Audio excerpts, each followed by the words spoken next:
కాళేశ్వరంపై కాంగ్రెస్ తప్పుడు ప్రచారం చేస్తుందని ఫైర్ అయ్యారు మాజీ మంత్రి జగదీష్ రెడ్డి. కేసీఆర్ పై చేసిన ఆరోపణలు తప్పు అని హైకోర్టు తీర్పులో నిరూపితమైందన్నారు.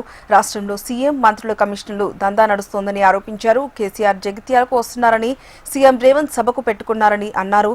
కేసీఆర్ పై తప్పుడు ఆరోపణలు చేసిన రేవంత్ రెడ్డి తక్షణమే తెలంగాణ ప్రజలకు క్షమాపణలు చెప్పాలన్నారు.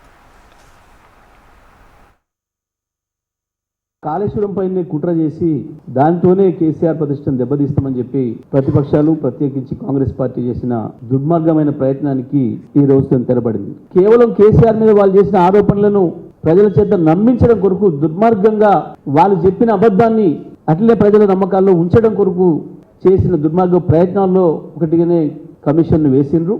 కరెంటు మీద వేసిన కమిషన్ కావచ్చు, కాళేశ్వరం మీద వేసిన కమిషన్ కావచ్చు, ఇంకోటి ఏ కమిషన్లు వేసినా ఈ కమిషన్లు ఏవి చక్కగా పనిచేసింది లేదు. ఈ కమిషన్లతో పని లేదు.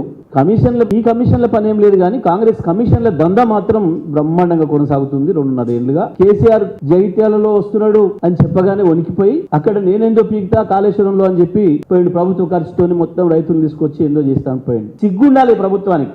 ఇంత పొడుగు మాటలు మాట్లాడుతున్నాడు ఒకడొకడు. అవే బూతులు, అవే చెత్తవాగుడు. ముఖ్యమంత్రి 2.5 ఏళ్ళైనా ఇంకా నేర్చుకోలే. పరిపాలన అంటే ఏందో తెలియదు. ప్రజల పట్ల సోయి లేదు. కొత్తవి సృష్టించలేవు, కొత్తవి వేయలేవు. నీతో కాదు, నీకు ఆ జ్ఞానం లేదు. కానీ కనీసం కేసీఆర్ ఇచ్చిపోయినా కొనసాగించవచ్చు కదా.